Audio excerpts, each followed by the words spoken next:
Hello everybody, my name is Josiah, also known as Dungeon Dad, and today we are going to be doing another campaign diary. Now, just like the ones before this, this is going to be about my home campaign, the Weavers of Destruction adventure that's happening right now. So if you are one of the players in that campaign, stop watching right now or have your D20s cursed to roll forever low. Now, if you haven't seen my Session 0 video already, where I talked about how the game got started and kind of introduced all the characters who I'm DMing for, I recommend you go watch that because I'm just going to be picking up right from where I left off there. And as I talked about in my video from last week, I'm not going to be editing these videos down as much or be doing any really flashy visuals. This is just going to be kind of me talking about my campaign. And if you're interested in that and want to see how I kind of do things, and then this is the place to watch that or listen to it. This is also good for me as well because it helps me kind of decompress everything that I've been doing in the past, I guess, couple months now. So moving on. When last we left off, the characters made it through part of the dungeon that was underneath the yawning portal, and they took a rest in a room where they killed a minotaur skeleton. Great. So it was at this point that the party decided that they needed to get out of here because they were headed to Oakhurst to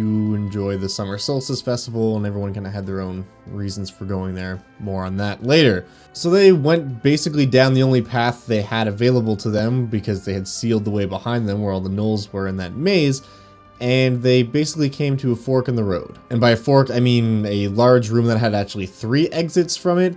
One of these exits was actually blocked off, and this was where Oriana's character was first introduced to the game. So they attained a new party member there. This was our second session. She just wasn't able to make it to the first one. But their other 2 paths, they had a bridge that led back out many feet above, I think like 40 feet above that labyrinthian room that they just came from. And then there was another hallway leading down to the south. In this room, there was very clearly signs of battle. There were a couple barricades set up and a lot of blood on the ground, broken arrows, that kind of thing, and several gnoll carcasses up here. So it was pretty obvious that there had been a battle recently within the past day or so.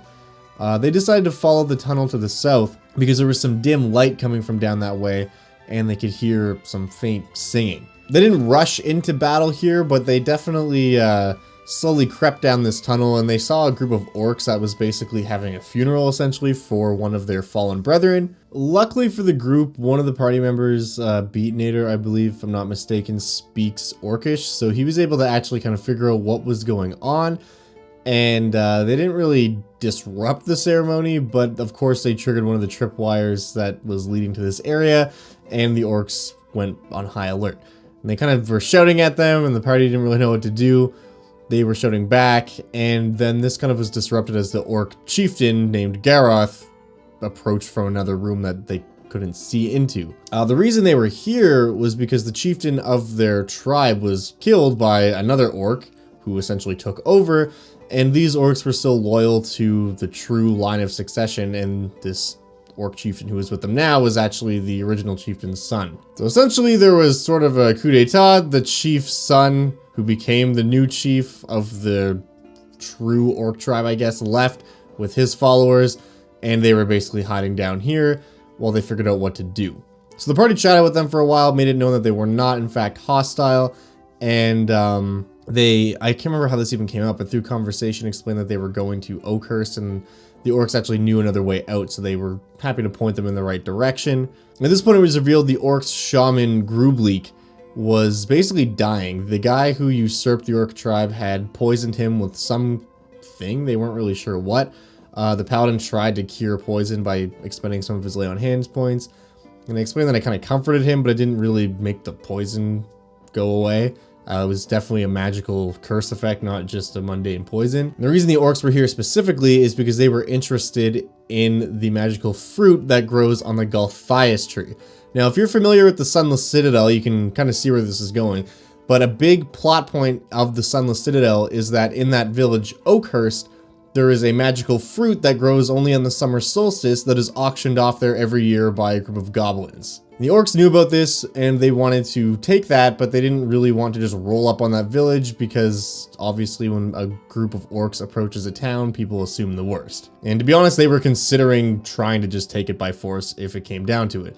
Because the point is, anyone who eats this fruit is completely cured of any and all ailments. It can even possibly regrow limbs, add extra years to your life. It's kind of a big deal. So obviously it fetches quite a high price every year at auction. Their aim was to use this fruit to restore their shaman's power and then hopefully go back, free their brethren who had been taken captive, and then take back the chiefdom from the other evil orc who took it away from them. So the party, of course, being the do-gooders that they were, came up with the idea on their own, actually. I didn't even suggest this to them, although I probably would have if no one said anything.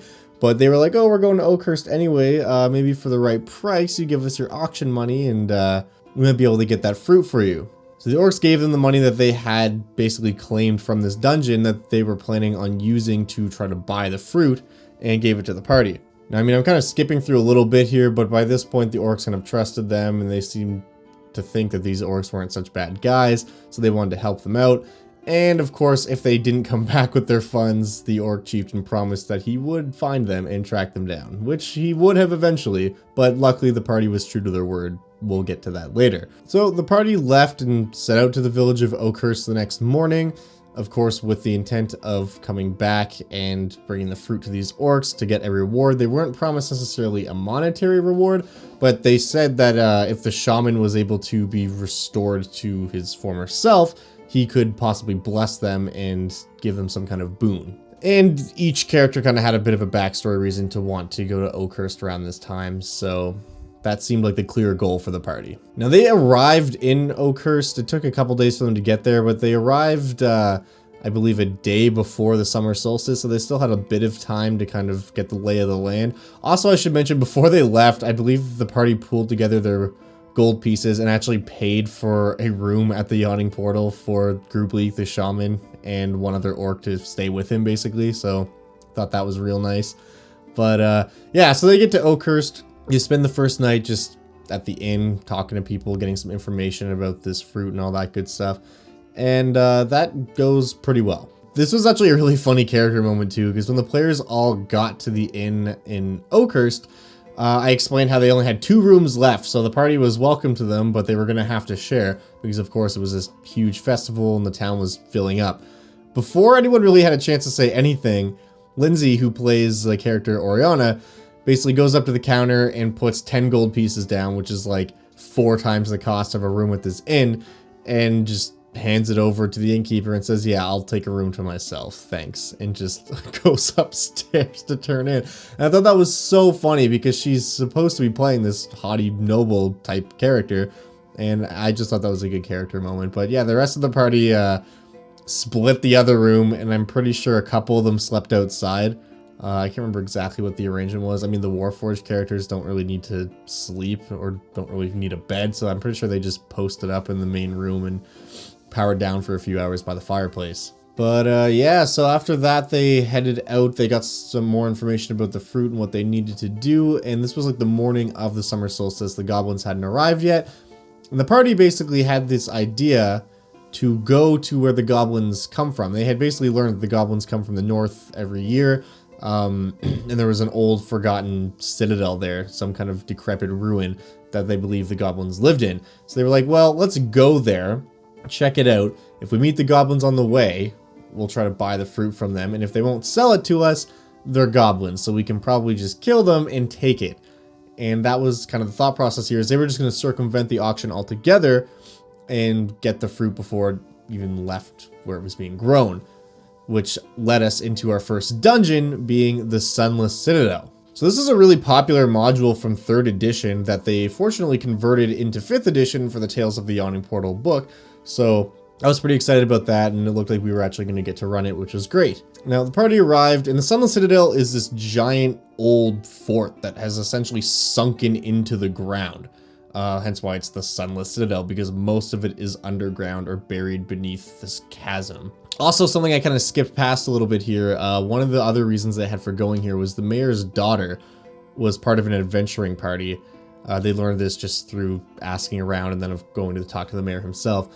And she had left to go to the Sunless Citadel about a week prior with her adventuring party because they wanted to investigate the fruit and see what the deal with that was, and she didn't come back. So the mayor also offered to pay them a fair amount of money if they were able to rescue his daughter, assuming that she was lost or something else had happened. Anyways, they get to the Sunless Citadel, they descend down into the chasm, and they head in. The first bit of this is pretty straightforward. There's not a whole lot going on. They fought some giant rats, they fought a couple skeletons, or basic level 1 kind of stuff. They found a big locked door that they needed a key to get into, so they went the other way, being the only way they could really progress through this place. And that was where they met one of the first major NPCs of the campaign. For those of you who have run the Sunless Citadel before, you probably know who I'm talking about, and that is Meepo. Meepo is a kobold, and he is the de facto keeper of dragons. Basically what this means is that the kobolds who live in the Sunless Citadel have captured a white dragon named Calcyrix. And it's obviously not a big dragon, it's the youngest dragon. I think they're just... what are they called? They're not young dragon. Maybe they are just younger. I don't know. But the baby dragon, the like CR3 dragon or CR2, whatever it is, it's like the size of a house cat. They had one of those and they were keeping it in a cage. And Meepo was the kobold responsible for feeding it, looking after it, making sure it stayed alive, all that good stuff. When they find him, it's in the dragon's cage room. And the dragon's not there. And Meepo is just basically in a bedroll in the corner of the room, just whimpering because he's really bummed out that he lost the dragon, considering that was his only job, and all the other kobolds hate him even more. He is essentially the lowest of the low when it comes to kobolds. So, thankfully, the party did not just murder hobo him, and they actually chatted with him for a minute, understood that the goblins who lived in the other half of the Sunless Citadel had apparently taken their pet white dragon, and as soon as the party hinted that they might be able to, like, look into that, Meepo was immediately like, oh man, this is awesome. You guys are the best. You want to like come with me? I'll introduce you to our leader. You guys can rescue Calcyrix. This is great. And the party was like, what? I don't know about that, but we'll play along for now. So Meepo takes the party to meet Ysadrill, who is the leader of the kobolds. She's the kobold queen in the Sunless Citadel. And she agrees that if the party is able to rescue Calcyrix, they'll be rewarded with some of her treasure. And also, part of this bargain is the kobolds will not attack the party and allow them safe passage through the area of the dungeon that they control. This seems like a pretty solid deal to the party, so they decide to take that deal. And they also managed to convince Ysadrill to bring Meepo along with them as a guide, essentially. Which it specifically says in the book that if the party asks for Meepo's accompaniment, kobold queen, she's not going to care. She says, yeah, sure, take him. Worst case scenario, he dies. Who cares? Best case scenario, he makes himself useful and we get our dragon back either way. So off they go into the other side of the dungeon and Meepo shows them the way around the kobold's traps. They encountered some giant rats in an old abandoned prison area. Again, just kind of your standard stuff. Nothing too crazy at this point. They did encounter some goblins who Meepo was obviously all about just straight up killing.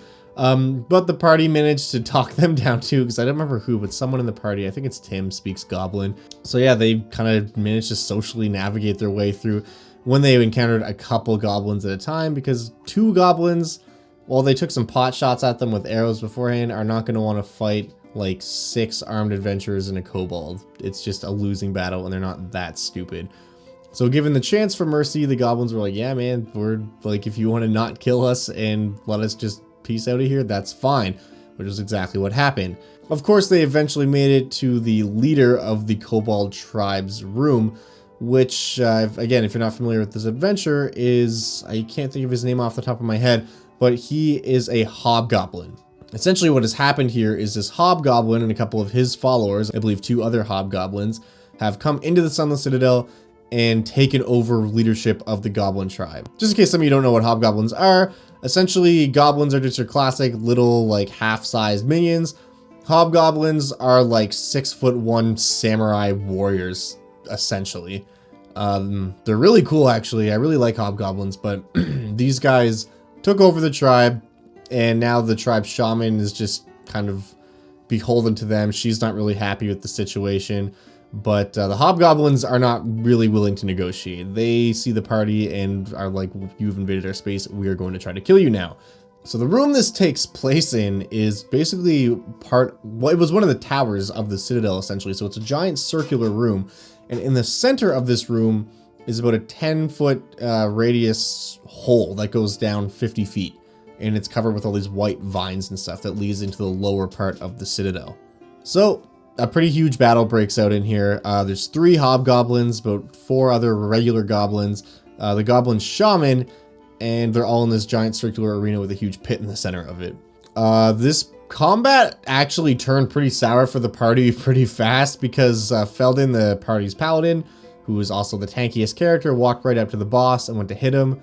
I can't remember if he hit him or not, but I do remember that the next turn the hobgoblin boss got a crit, and because of the armor of vulnerability, just took Feldon out immediately. He didn't die, but he was down. So when one of their tankiest characters went down immediately within the first round, that is not a good thing. So the party's just kind of dealing with that, taking out the lesser enemies before going for the hobgoblin captain. And it was at this point that we had our first character death. Heathen decided that he didn't want to fight these characters head on and wanted to jump in the hole. So he runs up and jumps in the hole below, not looking down to see what's down there first. I mean, it's 50 feet deep, so he couldn't really see what was going on at the ground level anyway. But he jumps in there and is trying to convince the rest of the party, like, hey, let's just get out of here. Like, screw these guys, right? It's not worth fighting them. So he lands down there, and the rest of the party's like, dude, what are you doing? I actually wasn't even positive what was in this room yet, so I had to check the book. But yeah, it turns out there were 2 twig blights, which are just your standard kind of stick bush monster things, and 2 skeletons down there. And this is essentially a fungal garden, and these 2 or 4 minion story are kind of working the fields down here. So now I rolled them into the initiative, and guess what? They go immediately after this character jumped down here. So of course they all attack him, and being level 1, even though they're only 4 CR 1/4 creatures, they put him at like 1 hit point. So at this point, he then realizes he has made a terrible mistake. Now, of course, the rest of the party not wanting to metagame, they have no idea what's down there. I mean, the players do because they can see me having this interaction with Heathen in front of them, but none of their characters know. They just hear the tiefling rogue kind of screaming from down this hole after he jumped in there, which was not the smartest decision in the world.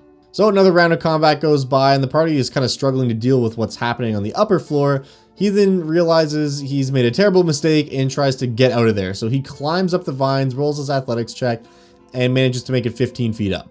So the 2 twig blights are kind of out of the equation. Unfortunately, these 2 skeletons that were down there have bows. One of them misses and the other one hits.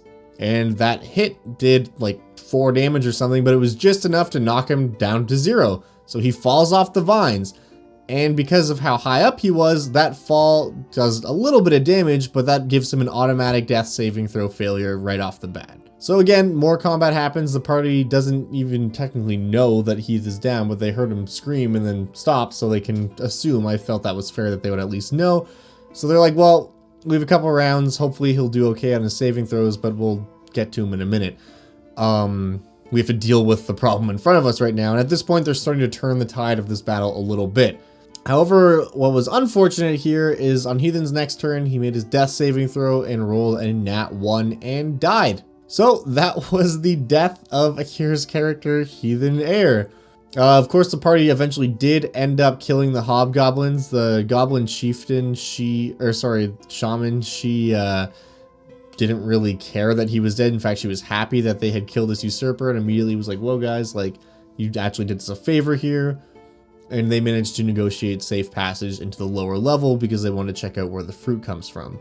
And he then, of course, was dead, so the party scooped up his body, looted what things he had on him, which wasn't much, just like your standard bit of adventuring gear, and the magical item he had stolen from his family, which was a large metal key. It was also at this point they found out he was one part of the noble tiefling houses because they found his pedigree on his body, and at that point they were like, oh crap, okay, cool, that's who this guy was. Well, it doesn't matter, he's dead now.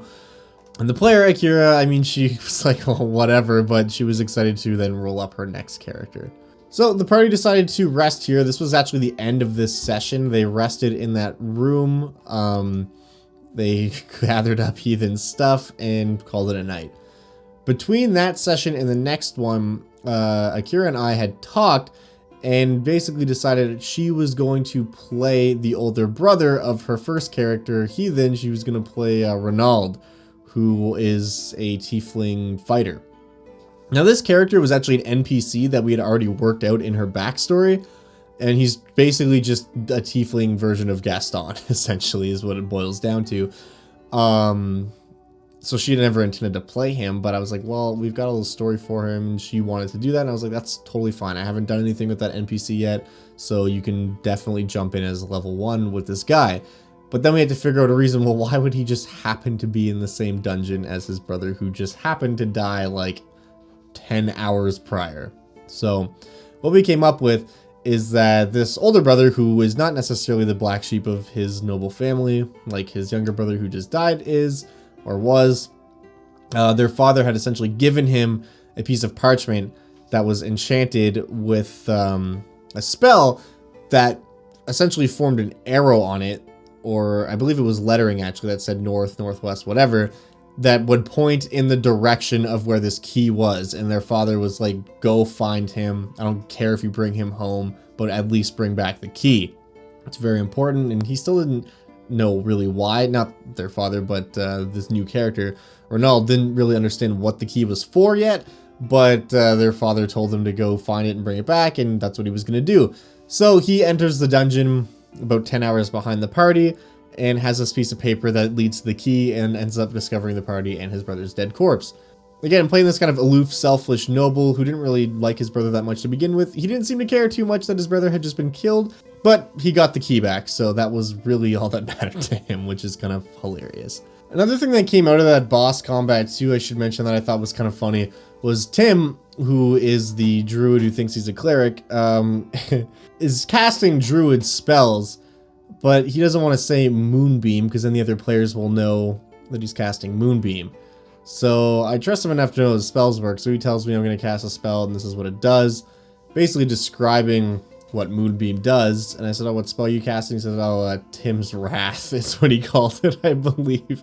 So the other players just think it's kind of funny. He's like naming his spells and they think that's great, but little do they realize he's just casting spells from a different class.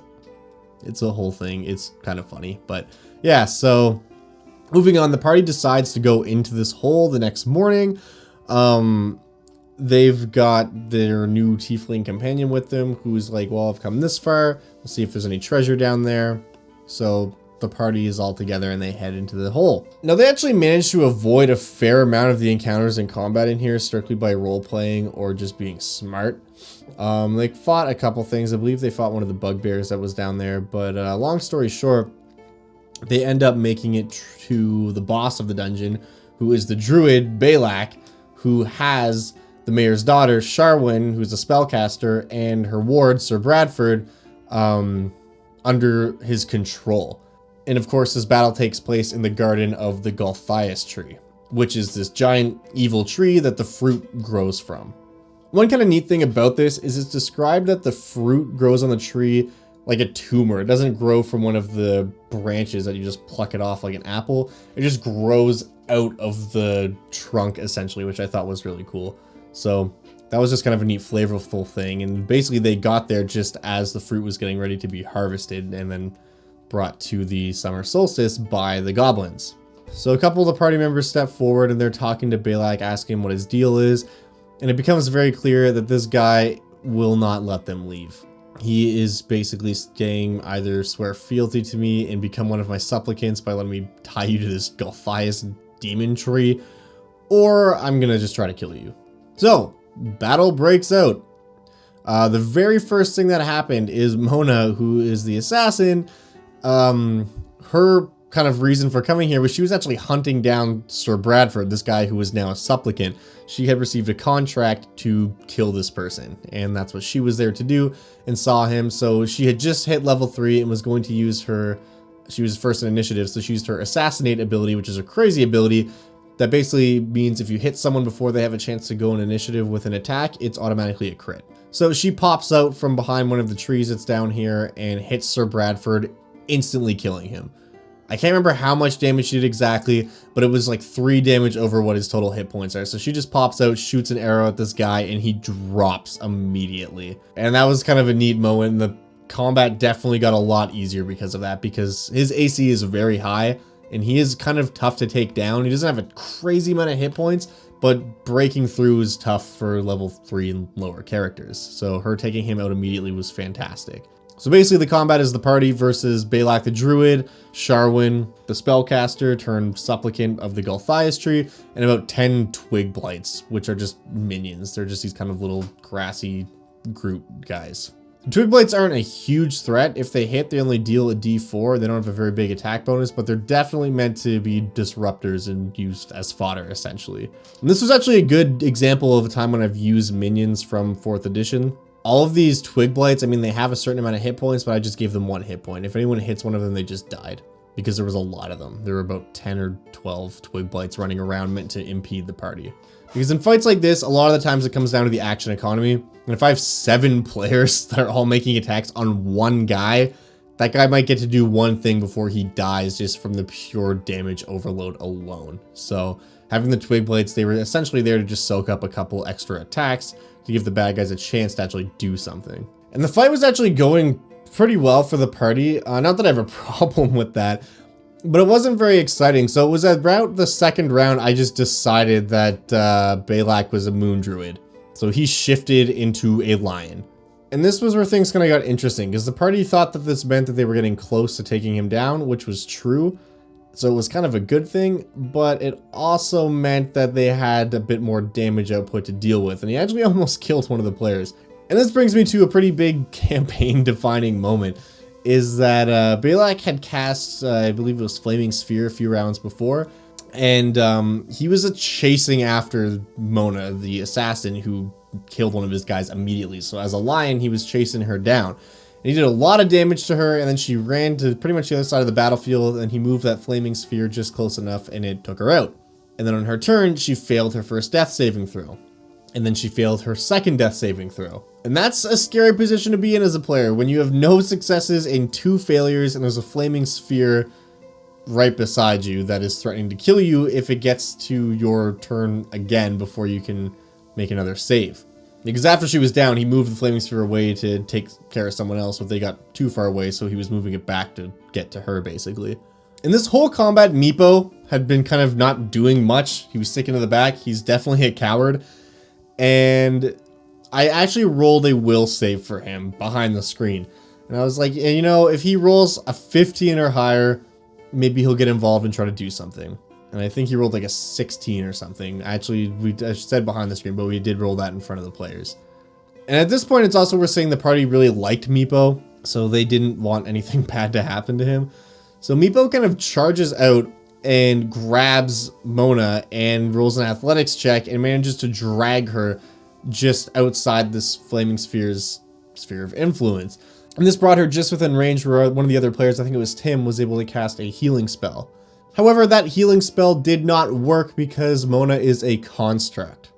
So everyone was freaking out thinking she was going to bite it, because the only means they had to actually heal the constructs was the spell Mend, which I ruled that could be used to restore hit points, but that takes 10 minutes to cast. So another death saving throw did end up happening, which she succeeded on, thank goodness. And in an act of desperation, Meepo rolled a medicine check to try to stabilize her and got a nat 20, which was just enough to prevent her from dying. The rest of the party was able to take down Balak the Druid, and he tried to escape at one point. He basically awakened one of the trees in the room and just ran, but he was shut down just barely by a critical hit from Karen the Ranger before he was able to get away. And of course, when they approached his body with his final dying breath, he kind of clasped up at Tim, just letting out a little, "I know what you are" kind of thing before dying. So the party succeeded. Unfortunately, Sharwin and Sir Bradford were both killed, and they would have been beyond help if they had have gotten them out of there anyways. The party fell in love with Meepo even more because he helped save Mona's life, especially Mona.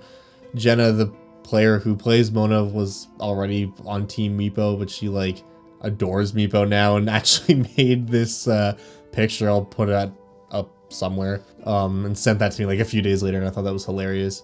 So Meepo has, because of that, through an unlikely act of heroism, kind of became this beloved character by the players. So long story short, they got the fruit. They left the dungeon. On their way out, they went to talk to Ysidril, and basically they negotiated this deal where the kobolds and goblins would stop screwing with each other and setting traps and trying to kill each other. They essentially negotiated peace between these two lesser races inhabiting this dungeon.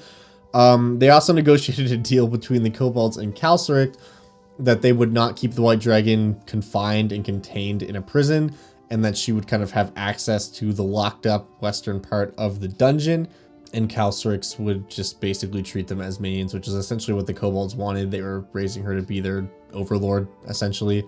I don't think the party has put too much thought into the possible consequences of empowering a white dragon to have a group of loyal servants and a position based nearby a town, but that's a problem for when the dragon is another like 100 years older, right? So we won't worry about that too much.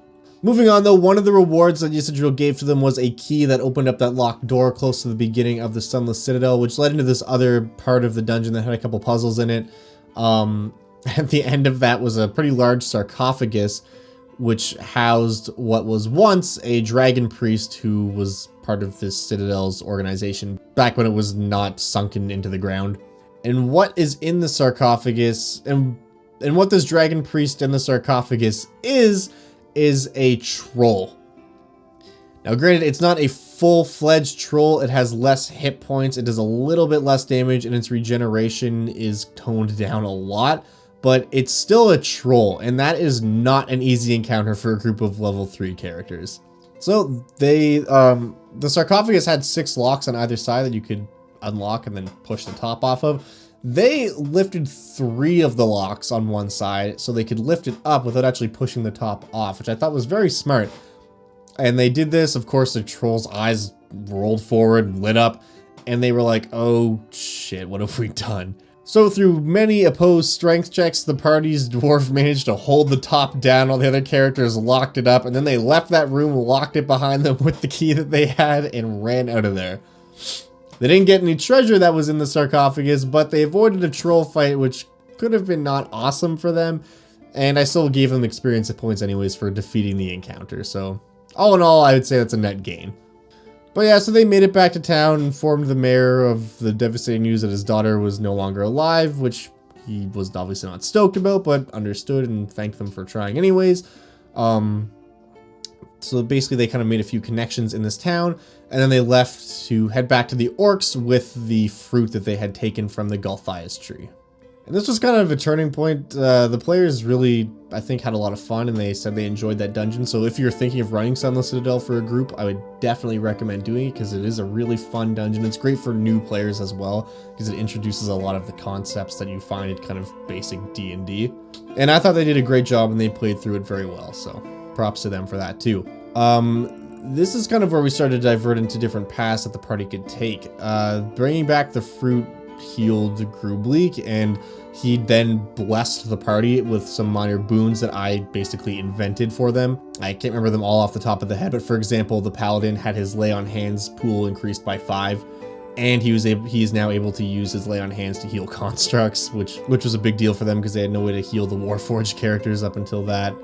Karen, being the ranger, I let her pick a second favorite enemy, just stuff like that. Nothing insane, but still semi-powerful bonuses that were going to help them out. Also at the Yawning Portal, they met a group of knights known as the Knights of the Emerald Eye, who are high elf cavaliers, basically. These were new knights, like in training, kind of squires that were just about to become knights, essentially. And these knights, in my world, they're an organization that is known for, they ride unicorns. They're very connected with like the Feywilds and that kind of thing, and they have unicorn mounts. That's kind of their signature. In fact, their symbol, their crest is a unicorn. So they were at the Yawning Portal because they were trying to track down a unicorn thief, basically. Someone had stolen their mounts, and that's a whole quest line that the party basically had an option to get into if they wanted to. The other option that they had was to go with Goroth to free his people. He was like, you guys are capable warriors, you helped us out. With the blessings from the shaman, we're kind of even now. But if you want to and you're able to, like, we're kind of brethren now. If you come with me to help out my brothers and sisters who've been captured, I can give you some kind of reward once we've retaken the tribe's city, which is in fact an old carved out dwarvish mine, which of course the orcs found and then occupied. And that's what the party decided to do. Although that night they wanted to feast, celebrate with the orcs, of course, over their victory and bringing Groovleek back from death's door. So they went out on a hunt, basically just to try to find a meal for the evening. And they ended up coming across the tracks of some massive creature, which they ended up finding out was a displacer beast, and they found one of the unicorns that belonged to these Emerald Eye Knights, who was being hunted and basically killed by a displacer beast, which of course turned into a displacer beast ambush, and they had to fight a few of them. So that's exactly what they did. They fought them off. They managed to save the unicorn's life. They brought it back. In exchange for saving the unicorn's life, basically one of these knights gave the party his horse that he had ridden here on, because it's like, well, I have my mount back now. I don't need this one, so thanks. Here is a draft horse. So that helped them out, and that, again, was a whole quest line they could have pursued. There was more to that, but they decided to just go with the orcs, which is also totally fine. So that's what they did. And I think that this video is already getting long enough, so that's probably where I'm going to wrap it up for now. Next time I'll get into what happened after they went with the orcs to the fallen god, which was a massive statue that the orcs had essentially carved out and were using as sort of an outpost. And that was the next adventure, which we're getting fairly close to caught up to where we're at now, which is good because once we actually catch up, I plan on doing these videos basically once a month, summarizing those 2 sessions, because I do my game bi-weekly, so once a month, basically compiling 2 games. Up until that point, I'm going to basically just be putting these videos out every week, but I think we'll do probably one more, and then there'll be one more video at the end of this month, and then that'll be all caught up. Anyways, thank you so much for watching. It means a lot to me that you guys enjoyed listening to what I have to talk about and hearing about my campaign. If you have any cool stories about what's going on in your campaign lately, definitely leave a comment below so we can talk about that.